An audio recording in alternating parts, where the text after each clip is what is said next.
जय हिंद, नमस्कार। आप सभी का फिर से स्वागत है हमारे लेटेस्ट सीरीज में voice of a C article season 1 episode 7। आज का एपिसोड बहुत ही खास है क्योंकि पहली बार किसी डायरेक्ट एंट्री स्टूडेंट ने अपनी दास्तां को बयां करा है। The story of a direct entry girl. You heard it right. यहाँ पर एक लड़की जो डायरेक्ट एंट्री से सीए कर रही है, नाम वगैरह हम कभी डिस्क्लोज नहीं करते।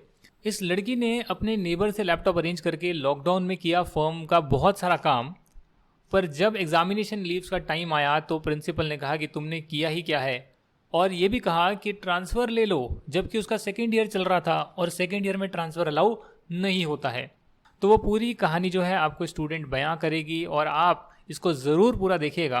और अगर सपोर्ट करना चाहते हैं तो लाइक और शेयर भी करिएगा। तो चलिए शुरू करते हैं।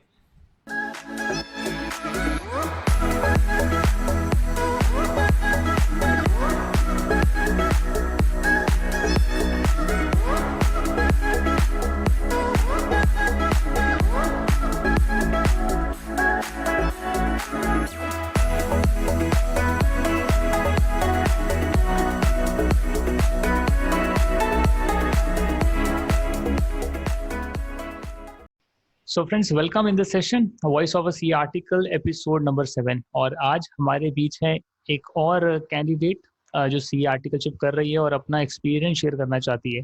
तो इस वीडियो से पहले मैं आपको पूरी कहानी बयां कर दूंगा और फिर इस हम वीडियो को लगाएंगे। यहाँ पर उनका ऑडियो आएगा और हम नाम और फर्म का नाम कुछ भी डिस्क्लोज नहीं करेंगे, और जो भी आप बताना चाहें बता सकते हैं। तो please welcome our new student to our show and welcome back. जी सर। सर, आपको मैंने थोड़े दिन पहले ही आपको स्क्रीनशॉट्स भेजे थे, आपको सारे मैसेजेस मैंने भेजे थे कि मेरे साथ क्या हुआ था। सर, ऐसे तो ज़्यादा प्रॉब्लम्स नहीं थी, बट थोड़ी बहुत चीज़ें होती है जो सारे आर्टिकल्स को फेस करनी पड़ती है, खाली मैं अकेली नहीं हूँ इसमें। तो अब तक तो सारी चीज़ें ठीक थी सर, बट इस टाइम जो चीज़ हुई वो बहुत ज़्यादा वर्स्ट थी और मुझे ऐसा लगा कि शायद मैं इस चीज की हकदार नहीं हूँ जो चीज मुझे सुनने मिली है। अगर आप किसी के लिए काम करते हो, आप किसी के लिए सारी चीजें डेडिकेटली सब चीजें कर रहे हो आप, लेकिन एंड में आपको सुनने मिलता है कि आप छोड़ के चले जाओ या आप ट्रांसफर ले लो, तो ये सारी चीजें अच्छी नहीं लगती है। और इस बार सर सी आर्टिकल का बहुत जेन्युइन रीजन रहता है कि एग्जाम्स के अलावा वो जल्दी लीव नहीं लेते हैं रूल के हिसाब से, अगर आप जाए तो। राइट। और मैंने भी यही चीज फॉलो कर दी थी। अभी मेरा नवंबर में अटेम्प्ट है, नवंबर 2020 में मेरा अटेम्प्ट है। मैं बोथ ग्रुप के एग्जाम्स दे रही हूँ। तो मैंने मेरे प्रिंसिपल को बोला कि सर मुझे सितंबर में लीव चाहिए।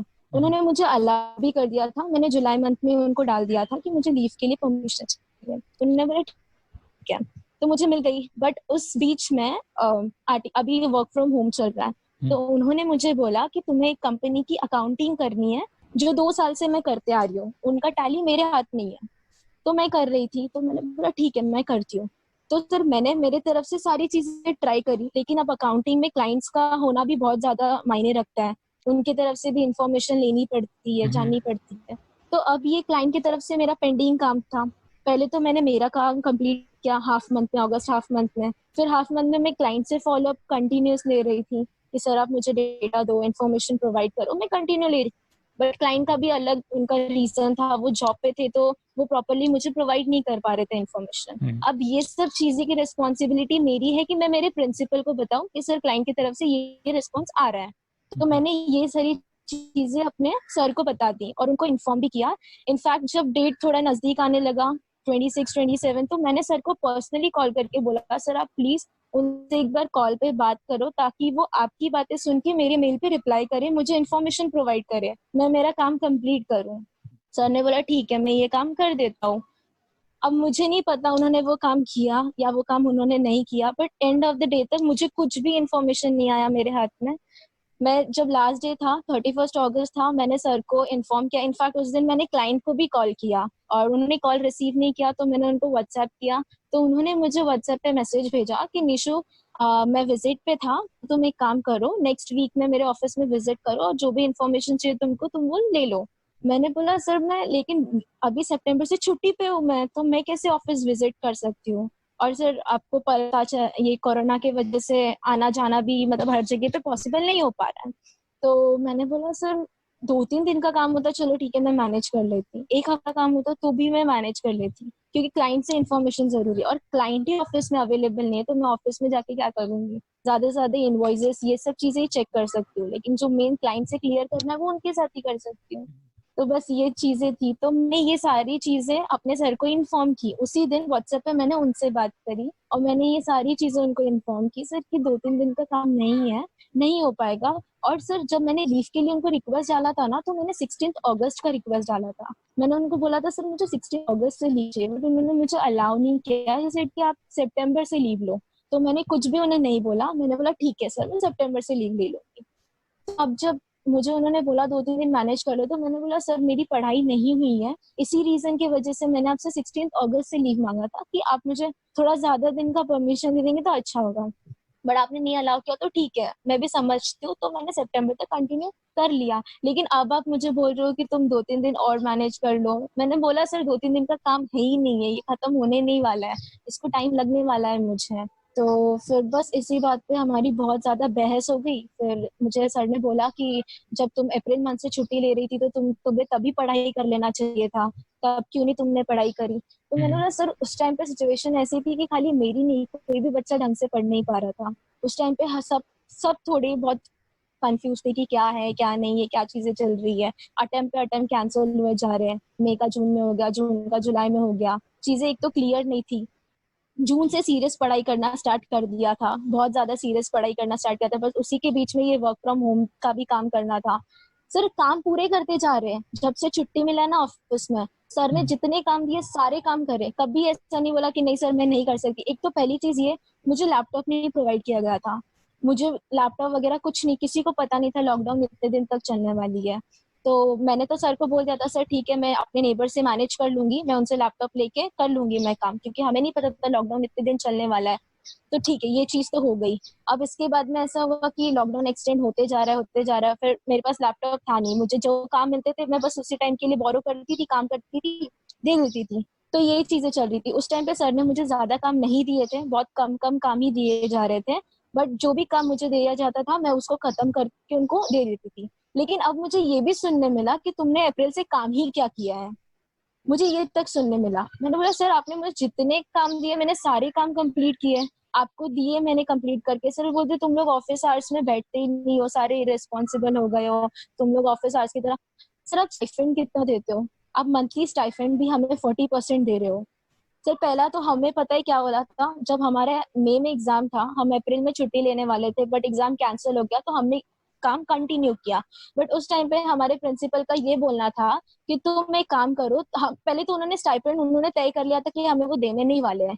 हमने कॉल किया और हमने बात किया कि सर अब तो एग्जाम कैंसिल हो चुका है, तो अब हम तो काम कर रहे तो हमारे स्टाइपेंड का क्या होगा। तो सर बोले कि वो चीज नहीं मिलेगा, हम ऐसे ही कंसिडर करेंगे कि तुम लोग ने एग्जाम के लिए लीव लिया है। सर अच्छा, एग्जाम के वैसे लिए लीव स्टाइपेंड लिया आपको ही नहीं कितनी ना। मिलती है? वैसे आपको स्टाइपेंड कितनी मिलती है वहाँ पर? सर मुझे 4000 मिलती थी, जैन मंथ पे मेरा 5000 हुआ था। ठीक है, ये आपका सेकेंड तो ईयर है? हाँ सेकेंड ईयर में। ओके। तो ये चीज हुई थी। तो फिर हमने उनसे बात की स्टाइपेंड का क्या होगा, तो उन्होंने ये कंसिडर किया था कि जब तक छुट्टी है ना तब तक हम कंसिडर करेंगे कि तुम लोग लीव पे हो, हम्म। जब तक ऑफिस नहीं ज्वाइन होते हो तब तक हम कंसिडर करेंगे कि तुम लोग लीव पे हो, चाहे ऑफिस तुम अगस्त मंथ में ज्वाइन हो जाओ, सितंबर में हो जाओ, हम तुमको स्टाइपेंड नहीं देंगे। हम बोला सर स्टाइपेंड क्यों नहीं देंगे, हम लोग तो काम करेंगे ना, जब एग्जाम्स कैंसिल हो चुके तो हम लीव लेके क्यों करें, हम क्यों लीव लेंगे इतने दिनों में। तो ये चीजें हुई थी, तो उस टाइम पे भी बहुत चीजें हुई थी, बट सर ने फिर मान गए, उन्होंने 50% अलाउ करा, उन्होंने बोला ठीक है मैं 40% ही दूंगा तुमको। तो तब से 2000 ही मुझे मिल रहा है मंथली स्टाइपेंड। तो ये चीजें हो गई थी। फिर ये होने के बाद में सारी चीजें हुई, काम वाम हुआ, फिर एट दी एंड यही सर बहस हो गई कि क्या है क्या नहीं है। तो मुझे सर बहुत बुरा लगा था जब उन्होंने मुझे डायरेक्टली बोला कि तुम ट्रांसफर ले लो। पहली बात तो ये मुझे ये समझ नहीं आया कि मेरी गलती कहाँ पे हुई है जो मुझे इतना बड़ा स्टेटमेंट बोल दिया गया। मैं आपके लिए 2 साल से काम कर रही हूँ, आपके फर्म के लिए काम कर रही हूँ, और मुझे डायरेक्टली बोला गया कि आप ट्रांसफर ले लो जस्ट बिकॉज मैंने वो टैली का काम कंप्लीट नहीं किया था, जो कि मेरे तरफ से पेंडिंग नहीं था, क्लाइंट की तरफ से पेंडिंग था। और एज अ आर्टिकल मेरा रेस्पॉन्सिबिलिटी है कि मैं अपने प्रिंसिपल को इन्फॉर्म करूं सर ये चीजें हैं। और मेरी सर सबसे बड़ी चीज की मैंने उनको रिक्वेस्ट की थी कि सर आप खुद अपने तरफ से उनको बोलो कि मुझे इन्फॉर्मेशन दें। अच्छा ठीक है, अब मैं यहाँ पर मैंने ये जानना चाहता हूँ कि अभी फिलहाल सिचुएशन क्या है। सितंबर आ चुका है, तो अभी आप क्या कर रहे हो? सर मुझे नहीं पता उस टाइम पे, उन्होंने तो बस बोल दिया, मैंने उनको सॉरी भी बोला। हम्म। जो भी शायद मैंने उल्टी भी बात की होगी तो मैंने उनको सॉरी बोला, मैंने उनको बोला कि ठीक है मेरे तरफ से भी गलतियां हुई है, ऐसे वैसे करके मैंने उनको बोला। बट उन्होंने लास्ट में बस एक स्टेटमेंट दिया कि मुझे भी बुरा लगा कि हम तुम्हें इतना फ्रीडम देते हैं, इतनी सारी चीजें तुम्हारी बातें कंसिडर करते, बट तुम लोग ऐसे इरेस्पॉन्सिबल बिहेव कर रहे हो। तो फिर बस ये सब उन्होंने लिखा और फिर उन्होंने लास्ट में लिख दिया नो इशू। अब उसके बाद मुझे नहीं पता उन्होंने मुझे काम कंटिन्यू करने बोला है या काम नहीं कंटिन्यू करने बोला है, नहीं पता मुझे। तो आपने उसके बाद बात नहीं बस करी? मैं ली नहीं, ना उन्होंने मुझसे बात करी ना मैंने उनसे बात करी। अब ये ना हो ना कि आप उसके बाद जाओ अपने एग्जाम देने के बाद और बैक डेट से बोलें कि हम तो ट्रांसफर मान के बैठे हैं। नहीं नहीं, नहीं, इतना तो मैं समझ गई उनके मैसेज से कि वो मुझे ये नहीं बोल रहे कि आप ट्रांसफर ले लो। वो उन्होंने बस गुस्से में बोला था, उन्होंने बाद में मुझे क्लियर की चीजें कि हमें भी बुरा लगा कि तुम लोग ऐसे बिहेव कर रहे हो ऐसे वैसे, बट मुझे मुझे पता चला वो ट्रांसफर के लिए नहीं बोल रहे, वो गुस्से में ही उन्होंने बोला है हाँ, मुझे। तो मतलब अभी आप अपना छुट्टी पर हो अब आप? हाँ मैं छुट्टी पे हूँ, प्रॉपर लीव पे हूँ मैं। ठीक है, तो अभी चलो ये तो आपने इशू अच्छा हाईलाइट करा, क्योंकि ये बेसिकली एक स्टूडेंट की बात नहीं है, सभी लोग कोविड के चलते जो है ये प्रॉब्लम से जूझ रहे हैं। जहाँ पर उन्हें हम्म। लैपटॉप प्रोवाइड नहीं किया है या उनको काम नहीं दिया और बोल रहे हैं ट्रांसफर ले लो। अब ये रिसेंटली भी एक हमने डाला था, तो उसमें स्टूडेंट ने खुद से अप्रोच नहीं करा और काम था भी नहीं, फॉर्म में विजिट नहीं कर सकते थे। तो 2-3 महीने के बाद हम्म। विजिट करते हो कोरोना सिचुएशन कूल होने के बाद, तो वो कहते हैं कि आपने तो बताया नहीं हमें, तो आप ट्रांसफर ले लो और वो भी बैक डेट से ले लो, और या फिर अभी लोगे तो हम्म। सारी लीव्स हम मार्क करेंगे। तो ये बहुत सारे स्टूडेंट के साथ दिक्कत हो रही है। आपकी बात हम्म। सही है, मैंने दोनों पक्ष सुने हैं और उनकी बात भी डेफिनेटली सही है।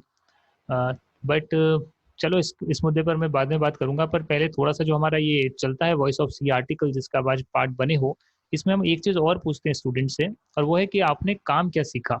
जितना भी समय आपने 1.5 साल अभी काम किया है, उसमें क्या क्या आपकी लर्निंग हुई? सर काम सीखने के लिए मैंने इनकम टैक्स सीखा है, उसमें क्या सीखा है? डीटी आईडीटी दोनों।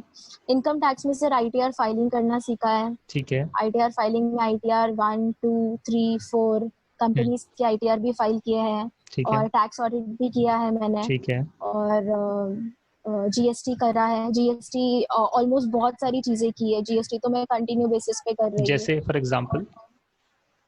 रिटर्न फाइल करना, ठीक है। Annual return, GST annual return की ठीक है। फाइलिंग, वर्किंग बनाना, ये और? सारी चीजें। अच्छा, वर्किंग बनाना, और फाइलिंग करना, और? हाँ, बाकी अगर कुछ नॉर्मल नॉर्मल मतलब वही 3B वी बी फाइल करना, 3B GSTR 1 जो भी रिटर्न्स होते हैं बेसिकली वो फाइल करना, कॉम्पोजिशन स्कीम्स के वो सब के, बस जो है वो। और जीएसटी के और अलावा? टीडीएस टीडीएस टीडीएस सीखा है, रिटर्न और टीडीएस के चालान? रिटर्न। हाँ जी, रिटर्न्स बनाना, चालान की पेमेंट करना, हम्म। ये सारी चीजें सीखी है। हाँ, इनकम अकाउंटिंग भी सीखा है, टैली सीखा है। टैली सीखा है, परफेक्ट। टैली, हाँ टैली सीखा है, अकाउंटिंग करती हूँ, ये सब काम सीखे हैं तो मैंने। मुझे लग रहा है कि आपकी जो फर्म है वो आई थिंक बहुत छोटी फर्म तो नहीं है, एक मीडियोकर फर्म लगती है सुनने से। हाँ सर, मतलब इतनी भी बड़ी नहीं, छोटी सी है। क्लाइंट्स ऐसे नहीं है कि आपको ज्यादा एक्सपोजर मिलता है, जैसे आप जितना पढ़ते हो ना उस हिसाब से एक्सपोजर नहीं, छोटे छोटे रिटर्न्स, छोटे छोटे जीएसटी की फाइलिंग्स, मतलब ऐसे मेन जो है, जो एक्चुअली लगे कि हाँ केसेस है, थोड़ा क्रिटिकल है, आपको इसमें थोड़ा फोकस करके करना पड़ेगा, ऐसी चीजें नहीं है वहाँ पे, बट मतलब नॉर्मल। वहाँ साइज कितना है, मतलब कितने आर्टिकल्स हैं, पार्टनर्स हैं उस फर्म में? सिर्फ स्टार्टिंग में जब मैं लगी थी उस फॉर्म में सिर्फ मैं अकेली आर्टिकल थी। और पार्टनर्स कितने हैं मैं वहाँ पर? अकेली आर्टिकल। पार्टनर्स वहाँ पे सर, जो हमारा फर्म है वो पार्टनरशिप फर्म नहीं है, तो हमारे सर जो है वो पार्टनर है। उनके जो पार्टनर्स है सब अलग अलग ब्रांचेस में अलग अलग जगहों पे हैं। तो उनमें से एक जो मेरे प्रिंसिपल है उनका फर्म यहाँ पे मुंबई में है, वो एक पार्टनर है। तो इसका मतलब ये है कि क्या होता है, हम सीए बनने के बाद हम एक नेटवर्क बना लेते हैं, तो उससे क्या होता है, आपको अगर हम्म। अहमदाबाद में काम करना है तो वहाँ पर आपकी नेटवर्क का सेम नाम पर ही फर्म होगी, बट कोई हाँ, और पार्टनर होंगे जो उस ऑफिस को मैनेज कर रहे होंगे। मैनेज करेंगे। हाँ, तो जैसे मेरी फ्रेंड की भी यहाँ पर फर्म है एनएसपी पर, नेताजी सुभाष प्लेस दिल्ली में, उन्होंने भी ऐसे ही काम किया है। तो एट द एंड क्या होता है कि आप भले ही उसमें सोल प्रोप्राइटर हैं, बट अगर आप उस फर्म को आईसीए में सर्च करेंगे तो उसमें बहुत सारे पार्टनर्स निकल कर आएंगे, सब अपनी अपनी हम्म। लोकेशन पर काम कर रहे होंगे, जिससे कि काम आपको आता है। और एटलीस्ट ये मानना चाहिए कि आपने अकाउंटिंग रिटर्न का 2 काम सीखे हैं, इनकम टैक्स जीएसटी का। और यही हमारे जितने भी आर्टिकल्स हैं उन्होंने यही बताया कि मैक्सिमम सीए फर्म्स में अकाउंटिंग सीखा है, income tax return, TDS return या जीएसटी रिटर्न उन्होंने सीखा है। अब करेक्ट। मैं आपको बताना चाहता हूँ कि ये काम ऐसा है कि जो आप मेरे हिसाब से चलिए आपसे ही पूछते हैं कि अगर आपको ये काम किसी नए आर्टिकल को सिखाना हो जो ज्वाइन करे, तो आप कितने टाइम में सिखा सकते हैं? सर मैं बहुत जल्दी सिखा दूंगी। सिर्फ बोलकर नहीं आ, सिखाना उसे, उससे जैसे आपने कोई सिखाया तो सिखाने के बाद वो क्लाइंट का काम भी देना है और वो काम वो कर दे आपको। ऐसे आप दो तीन सर प्रोजेक्ट्स पहले पे ट्रेन कर पाए तो कितना टाइम हम्म, लगेगा? सर पहली चीज तो डिपेंड करती है कि सामने वाले को वो चीजें क्लियर है या नहीं। अगर मैं इनकम टैक्स के बेसिस पे उनको सिखा रही हूँ तो थोड़े बहुत प्रोविजंस के आइडिया होने चाहिए उनको। हाँ, तो वो एक अगर मैं आईटीआर इंटरमीडिएट के क्लियर्ड लिए भर रही स्टूडेंट हूँ। है, एक सीए इंटर क्लियर्ड स्टूडेंट आता है, हाँ तो वो आपसे जो है समझना चाहता है कि भाई आप बताइए कि जो काम आपको आता है, अभी 1.5 साल आपको हो रहे होंगे, राइट, 2 साल हो जाएंगे इवन, आप हाँ एग्जाम देकर आओगे, हाँ सर। तो वो 2 साल में आपने जो सीखा वो आप किसी नए आर्टिकल को कितने टाइम में आपने जो काम करा है वो क्लाइंट के काम के साथ सिखा सकते हो? सर मुझे ज्यादा कैसे टाइम के हिसाब से अगर मैं बताऊँ तो हम्म, जो छोटे मोटे आईटीआर है जैसे आईटीआर 1 हो गया, हम्म, इसके लिए ज्यादा से ज्यादा 5 मिनट लगेगा। अगर चीजें रेडी है तो 5-10 मिनट्स नहीं लग नहीं, सकते, फॉर्म्स उसको समझाना वगैरह तो रेडी पड़ेगा है। ना, फिर उसको एक केस देना पड़ेगा, फिर वो फाइल करेगा, आप चेक करोगे। समझ रहे हो, मैं उस चीज की बात कर रहा हूँ, मैं ये नहीं कह रहा कि आपने बस उसको ओरली बता दिया कैसे करना है, मैं कह रहा हूँ कि आपने समझाया, उसने काम किया, आपने रिव्यू करा, फाइल किया, और उसने फिर 2-4 खुद से ट्राई करके उसे थोड़ा सा ठीक से करने लग गया। तो इतना हाँ इतना जो है आपको अगर देना है टाइम, और ये सारा काम सिखाना है, इनकम टैक्स रिटर्न का, जीएसटी रिटर्न का, टीडीएस रिटर्न का और अकाउंटिंग का, ये 4 काम आपको सिखाने हैं। तो कितने पीरियड हम्म। में ये बंदा ट्रेन हो सकता है कि वो सब करने लग जाए जितना आपको आता है? सर ये सबको ट्रेन होने के लिए ना 1 साल भी नहीं लगता है ज्यादा से ज्यादा। हम्म, क्योंकि अगर अकाउंटिंग को अगर आप छोड़ दो, चलो अकाउंटिंग आप नहीं लेते हो, इनकम टैक्स अगर इंटरमीडिएट बच्चा हम्म, क्लियर है ना, हम्म, तो सर ये सारी चीजें वो बहुत इजीली कर पाता है। इनकम टैक्स स्पेशली बहुत इजीली हो जाता है। अगर आपके प्रोविजंस क्लियर है तो आप बहुत आसानी से फाइल कर। सर आजकल सारे ऑफिसेस में सॉफ्टवेयर है, आपको कुछ नहीं करना रहता। आपको बस चीजें पता होनी चाहिए कि हाँ ये सैलरी से है, ये हाउस प्रॉपर्टी से है, ये पीजीपीपी का इनकम है। बस आपको किस प्रोविजंस में डालना है उसको बस उसमें डाल दो, सॉफ्टवेयर अपने आप कैलकुलेट करके ले लेता है। तो हम्म, उस चीज में तो टाइम नहीं लगता है। इनकम टैक्स में अगर आपके प्रोविजंस क्लियर है तो वो तुरंत हो जाते हैं। रही बात अकाउंटिंग की, तो अकाउंटिंग में भी टैली अगर प्रोप्राइटरशिप कंपनी की आप देते हो, पहले तो स्टार्टिंग वहां से ही होनी चाहिए हम्म, जो इजी हो। तो वहां पे अगर टैली इंसान करने जाता है तो पहले थोड़ी बहुत दिक्कत आती है क्योंकि उसको समझ में नहीं आता टैली अगर यूज नहीं किया होगा तो। लेकिन जैसे जैसे क्लियर हो जाता है, डेबिट क्रेडिट का इफेक्ट पता चलने लगता है कि ये चीज यहाँ से अगर हमने हटाई तो वहां पे क्या इफेक्ट होगा, बैलेंस शीट में है तो पीएनएल में क्या। तो वो चीजें उसको थोड़ी सी टाइम लगती है लेकिन वो तुरंत सीख लेता है अगर उसको सारी चीजें क्लियर है तो। अभी जैसे सर मैं डायरेक्ट एंट्री स्टूडेंट हूँ, मैंने पढ़ाई नहीं की थी, मैंने पढ़ाई से पहले काम करना स्टार्ट कर दिया था। तो मुझे चीजों में दिक्कत आई क्योंकि मेरे को प्रोविजंस पता नहीं, मुझे चीजें इतनी क्लियरली पता नहीं। वही जो बीकॉम में पढ़े थे बस वो थोड़े बहुत प्रोविजंस के बेसिस पे काम करने लग गए थे। या तो थोड़ा टाइम तो ऐसा होता था कि अगर मुझे नहीं पता ये प्रोविजंस ये है, हाँ सर ने डाल दिया ना, रट्टा मार लो बस उसमें डाल दो। कई बार ऐसा होता था। लेकिन जब धीरे मैंने पढ़ना स्टार्ट किया तब मुझे क्लियर होते गया, अरे चीजें कनेक्टेड है काफी ज्यादा। अगर आपने पढ़ा है तो आप बहुत इजीली काम कर पाओगे, लेकिन आपने नहीं पढ़ा है तो उतना आपको टाइम लगता है काम करने के लिए। और सिर्फ ठीक है। 1 साल बहुत तो इनफ है। तो इसका मतलब 1 साल में तो इनफ, आप इतने इनफ असाइनमेंट कर सकते हो जो कि आप 3 साल में कर रहे हो, वही काम आप 1 साल में बहुत बेहतरीन तरीके से कर सकते हो। कर सकते हो। राइट, और अगर ये पीरियड 1 साल का भी होता 3 साल की जगह पर, तो भी आई थिंक उतना ही इफेक्टिव होता एक स्टूडेंट की लर्निंग के परस्पेक्टिव से, सर बिल्कुल होता, बिल्कुल होता। और पहली चीज तो ये सफिशिएंट भी आप होता। एक ही फर्म में 3 साल काम करते हो। जो हम्म, काम आप 1 साल में सीख लेते हो वही काम आपको 2 साल कंटिन्यू करना रहता है। हम्म, इसमें कुछ नया आपको सीखने नहीं मिल रहा है। बहुत कम सर ऐसे केसेस होते हैं कि एक दो कुछ नया केस आ गया या कुछ नया चीज आ गया, केसेस आ गया तो आपको मजा आता है वो करने में। लेकिन ऐसा नहीं होता है जल्दी। आप वही फाइलिंग करते हो, आप वही क्लाइंट्स रहते हैं, वही डेटा रहते हैं। वो 1 साल साइकिल आपने रिपीट जो होती करे, है, वो सेम साइकिल रिपीट होती है हाँ नेक्स्ट ईयर। बस रिपीट होती है, कुछ नया सीखने नहीं मिलता है। 3 साल की ट्रेनिंग के बाद अगर आप निकलते हो, आप इंटरमीडिएट भी क्लियर हो गए हो। सर ये जो हम सीए आर्टिकल काम सीखते हैं ना, मुझे ऐसा लगता है कि अगर नॉर्मल एम्प्लॉय भी लगता है ना उसको भी ये काम आ जाता है। हाँ, किसी जो को एक भी आ सीए सकता है, आर्टिकल भी रहता है, बिल्कुल आ सकता है। हाँ ये काम इनको ही आ जाता है। लेकिन मेरा मानना ऐसा है, अगर हम सीए आर्टिकल है हमारे लिए कुछ तो अलग होना चाहिए जो करेक्ट। एक्चुअली हमारे प्रोफेशन के लिए लगे कि हाँ ये लड़का या लड़की सीए बन के जब निकले ना आर्टिकलशिप से, तो इनको आइडिया होना चाहिए। थोड़े नॉर्मल एम्प्लॉय से तो ये काफी अलग होने चाहिए। इनके आइडिया, इनके काम करने का तरीका, इनके सोचने का तरीका काफी अलग होना चाहिए मैं नॉर्मल आपको एम्प्लॉयज की तरह। अपना बताता हूँ, मैं आपको अपना बताता हूँ कि आप जब बड़ी फर्म में जाते हैं ना, तो वहाँ पर पहली बात तो आपको ये सारा काम मिलता नहीं है। वहाँ पर मिलता है आपको ऑडिट, स्टैट्यूटरी ऑडिट, जो कि सिर्फ चार्टर्ड अकाउंटेंट ही कर सकते हैं, वही साइन कर सकते हैं। और जी जब आप कंपनी में जाते हैं ना, तो सारे एम्प्लॉयज जो है आपको सर करके बात करते हैं, सर और मैडम करके बात करते हैं। आपकी एक अथॉरिटी होती है, एक रुतबा होता है। आप किसी भी डिपार्टमेंटल हेड से मिल सकते हैं, मीटिंग में जा सकते हैं, रिव्यू मीटिंग्स में जा सकते हैं, सीएफओ के साथ मीटिंग होती है। और वो जो लेवल होता है, लेवल ऑफ डिस्कशन, प्रिलिमिनरी, उसके बाद बाकी जितने भी होते हैं स्टेजेस आते हैं, टाइम टू टाइम रिव्यू होता है। तो वो एक्सपोजर जो है वो आर्टिकल असिस्टेंट को मिल सकता है। क्योंकि आप सोच के देखिए कि आप सीए आर्टिकल किसी कंपनी के सीएफओ तक की मीटिंग में आप जा रहे हैं, तो आप कितना बड़ा एक्सपोजर ले रहे हैं, जो एक नॉर्मल एम्प्लॉय को तो उससे बात करने भी नहीं मिलेगा सीएफओ से, जो उसी कंपनी का करेक्ट। एम्प्लॉय होगा। Because you are a CA article, you are going there and you are getting so much privilege. आपको डिपार्टमेंटल हेड से एक्सेस है, एचआर से में मिलकर आया, परचेज वाले से मिलकर आया, सेल्स वाले से मिलकर आया, इन्वेंट्री वाले से मिलकर आया, सबका मालूम है, और वो भी हेड से। और फिर सीएफओ से मीटिंग हो रही है, उसमें हम पार्टिसिपेट कर रहे हैं, रिव्यू मीटिंग में पार्टिसिपेट कर रहे हैं, पार्टनर की मीटिंग में हम पार्टिसिपेट कर रहे हैं, एसोसिएट डायरेक्टर की जो रिव्यू पॉइंट्स है वहां पर हम देख रहे हैं। कई बार क्लाइंट मैनेजमेंट का डिस्कशन होता है कि मैनेजमेंट रिप्रेजेंटेशन लेटर में कुछ और चीजें लेनी है नहीं लेनी है। मैनेजमेंट लेटर बोलते हैं, रिप्रेजेंटेशन लेटर बोलते हैं, ये रिटर्न रिप्रेजेंटेशन कह सकते हो। तो क्या क्या चीजें उसमें लेनी है, तो उस पर डिस्कशन होते हैं। तो जो बहुत सारी ऑडिट की चीजें हैं जो एक चार्टर्ड अकाउंटेंट ही कर सकता है, वो आपको नॉलेज तो यहाँ मिली नहीं।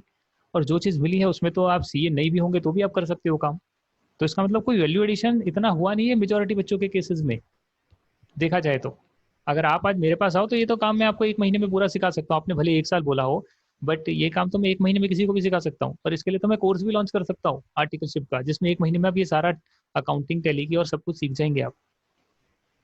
बिल्कुल सर, एक्चुअली इस चीज के लिए टाइम नहीं लगता है। मुझे ये नहीं समझ में आता, 3 साल आप आर्टिकलशिप के लिए देते हो, आप कुछ भी नया नहीं सीखते हो। आपके प्रेजेंटेशंस अच्छे नहीं होते, आपके कम्युनिकेशन स्किल्स अच्छे नहीं होते। आज मुझे 2 साल हो गया है, लेकिन आज भी मुझे कोई खड़े होके बोले ना कि तुम चार्टर्ड अकाउंटेंसी का कोर्स कर रही हो, तुम 2 साल काम सीख चुकी हो, मुझे नहीं लगता कि मैंने कुछ भी नया सीखा है। मेरे साथ जो एम्प्लॉय काम करती है वो भी मेरे जैसे काम करके बता देगी। हम्म। तो मुझे नहीं लगता सर, 3 साल की ट्रेनिंग एक ही फर्म में आप कंटिन्यू कर रहे हो, आप कुछ भी नया नहीं सीखते हो। और स्पेशली आप छोटे फर्म या मिड फर्म में आप इस बेसिस पे लगते हो कि आपको सारी चीजों का एक्सपोजर मिलेगा। आप बड़े फर्म लगते हो तो लोग बोलते हैं कि आपको सिर्फ एक पर्टिकुलर डिपार्टमेंट में आपको भेज दिया जाएगा, या तो आप ऑडिट करो, या तो आप डीटी करो, या तो आप आईडीटी करो। लेकिन छोटे फर्म में आपको सारी चीजों का एक्सपोजर मिलेगा, अकाउंटिंग, इनकम टैक्स वगैरह वगैरह। ऑडिट का कहाँ मिला बट आपको, स्टैट ऑडिट का कहाँ मिला? जो सबसे इंपॉर्टेंट क्रक्स होता है एक चार्टर्ड अकाउंटेंट को आना चाहिए, वो है स्टैट्यूटरी ऑडिट। उसका एक्सपोजर तो मिला ही नहीं। हाँ सर, स्टैट्यूटरी ऑडिट का जहाँ तक मुझे मतलब सिर्फ 1 या 2 बार ही मैं गई रहूंगी, हम्म। ज्यादा से ज्यादा। जब मैं फर्स्ट टाइम आर्टिकलशिप के लिए लगी थी, सर ने मुझे बैंक में भेज दिया था ऑडिट करने के लिए। वो कौन करंट ऑडिट उन्होंने होगा, वो कौन करंट ऑडिट होगा आ, फिर? हाँ सर। वो स्टैट्यूटरी तो ऑडिट नहीं सर है। मुझे, हाँ सर, उस टाइम पे अब मुझे स्टैट्यूटरी कॉन्करेंट ये सब में कोई डिफरेंस पता नहीं था। बैंक में आप ऑडिट करने जाते हो, उसका प्रोसीजर अलग होता है। आप किसी कंपनी में जा रहे हो, स्टैट्यूटरी ऑडिट कर रहे हो, उसका अलग प्रोसीजर होता है। कुछ भी आइडिया नहीं था कि ऑडिट में भी ऐसे डिफरेंसेस होते हैं। बैंक में भेज दिया गया, एक लड़की थी मेरे साथ में जो एम्प्लॉय थी, उसके साथ मुझे भेज दिया गया। उसको भी कोई आइडिया नहीं कि वो किस चीज का ऑडिट है, मुझे भी कोई आइडिया नहीं। एक चेकलिस्ट हमारे हाथ में थमा दी गई और हमें भेज दिया गया। हम्म। अब जाके मैं बैठ तो गई बैंक में, हम्म। करना क्या है?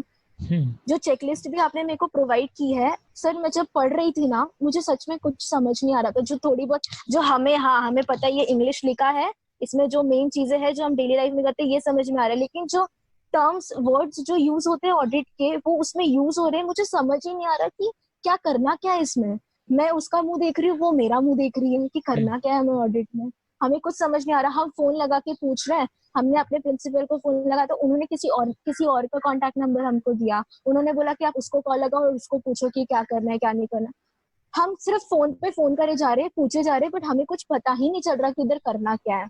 हम चलो, वो पहला दिन तो ऐसे तैसे चला गया, सामने वाले लोगों को लग रहा था कि ये लोग ऑडिट कर रहे हैं और हमें पता ही नहीं हम कर क्या रहे हैं। ठीक हमारा है। वो दिन तो चला गया। हम्म। दूसरे दिन हम गए, दूसरे दिन जाने के बाद मैंने तो सर से कुछ पूछा नहीं, क्योंकि मैं नई नई थी तो थोड़ा डर लगता था या थोड़ी अजीब चीजें होती थी। तो मैंने मयूरी को बोला कि आप जाओ और आप पूछो सर से कि क्या करना है क्या नहीं करना है। वो गई, वो पूछी, बट उसको समझ में नहीं आया कि क्या बोला सर ने। तो फिर हम लोग ने फिर दूसरे सर को फोन किया, उन्होंने भी कुछ नहीं बताया। पहले तो सर जो टॉपिक था ना वो ऑडिट में करना क्या, मुझे तो वो पता नहीं। मैंने यूट्यूब खोला, अच्छा। यूट्यूब पे मैंने सर्च किया कि भाई ये ऑडिट में होता क्या है। तब मैंने चीजें उसमें से निकाली कि हाँ ऐसी ऐसी चीजें होती है, इसमें ये डॉक्यूमेंट्स चेक करने पड़ते हैं, उनसे पूछना पड़ता है। तब जाके मुझे पता चला अच्छा ये ऐसे करना है, वरना मुझे तो सर ने बताया ही नहीं था। एक तो मैं नई लड़की जिसको ऑडिट का कुछ भी बेसिक नहीं पता, उसको भेज दिया गया चेकलिस्ट के साथ में कि तुम करो।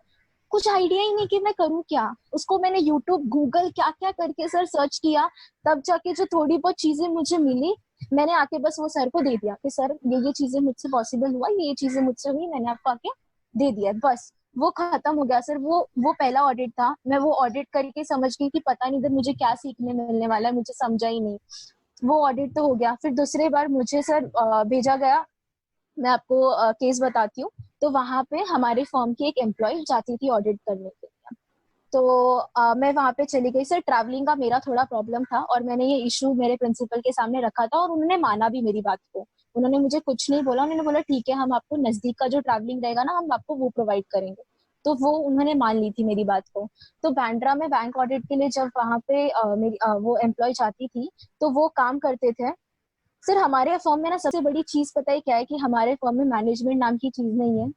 और हमारा जो प्रिंसिपल है ना उनको पता नहीं काम का अपडेट रहता भी है या नहीं रहता है। वो बस काम दे देते हैं बट वो अपडेट हमसे लेते नहीं है। अपडेट कब लिया जाएगा, जब एंड मोमेंट पे टाइम आता है कि हाँ ड्यू डेट आ रहा है या क्लाइंट का कुछ प्रेशर आ रहा है, तो जाके हमसे अपडेट लिया जाता है कि तुम्हें मैंने ये काम अलॉट किया था, तुमने वो कंप्लीट किया या नहीं किया। सबसे पहली चीज तो यही होती है। हमारे फॉर्म में पूछा नहीं जाता। हमें काम दे दिया है, आपको पता है कि ये लड़की नहीं आई है, तो आप आके पूछो ना कि तुम्हें समझ रहा है कि नहीं समझ रहा है। हम तो आके पूछेंगे कि सर हमें ये डाउट है, हमें ये नहीं आ रहा है, हमें नहीं समझ में आ रहा है। बट उनकी रिस्पॉन्सिबिलिटी बनती है कि वो चीजें हमको क्लियर करके दे। बट उन्होंने वो कभी नहीं की सर। मैं आपको बोलती हूँ 2 साल मैंने इस फॉर्म में काम सीखा है ना, तो मैंने प्रिंसिपल की वजह से नहीं ये काम सीखा है। मेरे फॉर्म में एक एम्प्लॉय है, उन्होंने मुझे वो काम सिखाया क्योंकि वो 2 साल से उस फॉर्म में काम करते आ रही है। प्रिंसिपल से ज्यादा तो मैंने इनसे ये काम सीखा है। प्रिंसिपल को जाने से पहले मैं इनसे पूछती थी कि मैं क्या करूँ, कैसे करना है मुझे। समझ गया ये मैं। सारी चलो चीजें इस केस को यहीं पर अभी थोड़ा सा ब्रेक लेते हैं, क्योंकि मुझे पूरी स्टोरी तो समझ में आ गई है और ये हर आर्टिकल की सेम स्टोरी है। जो छोटी फर्म में कर रहे हैं, हम्म। मीडियोकर फर्म में कर रहे हैं, सिखाने वाला कोई नहीं है। आप स्टाइपेंड आपको कुछ खास नहीं मिलती, भले ही शुक्र है आप मुंबई जैसे शहर में रहते हैं, वहाँ 5000 मिनिमम आपको स्टाइपेंड मिल जाती है। और अभी 2000 मिल रही है, बाद में 5000 हो जाएगी, बट एटलीस्ट वो एक डिसेंट अमाउंट है कि थोड़ा बहुत खर्चा निकल जाता है। बट अगर आप मुंबई से नहीं कहीं और से आ रहे हो तो आपका खर्चा ज़्यादा ही लग रहा होगा उस केस में, जी। रहने वहने का। तो ये सिचुएशन लोग फेस करते हैं और 3 साल का पीरियड सच में बहुत बड़ा है, इसको रिड्यूस करना चाहिए, यही मेरी मांग है। और अगर आईसीएआई बोलता है कि काम आप 3 साल में एक्सपर्ट नॉलेज नहीं ले सकते, तो वो तो 10 साल में भी नहीं ले सकते हो।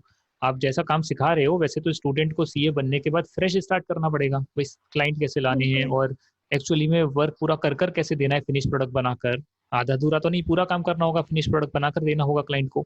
तो वो चीज़ तो सीए बनने के बाद सीख रहे हैं, तो फिर सीखा ही क्या आर्टिकलशिप में। तो ये चीज़ तो आप सर कुछ फर्क साल भर में सीख सकते नॉर्मल हैं और जॉब बाकी में टाइम और वेस्ट सीए होता है आपका। आर्टिकलशिप, जी नॉर्मल जॉब और सीए आर्टिकलशिप में मुझे नहीं लगता बहुत बड़ा डिफरेंस है।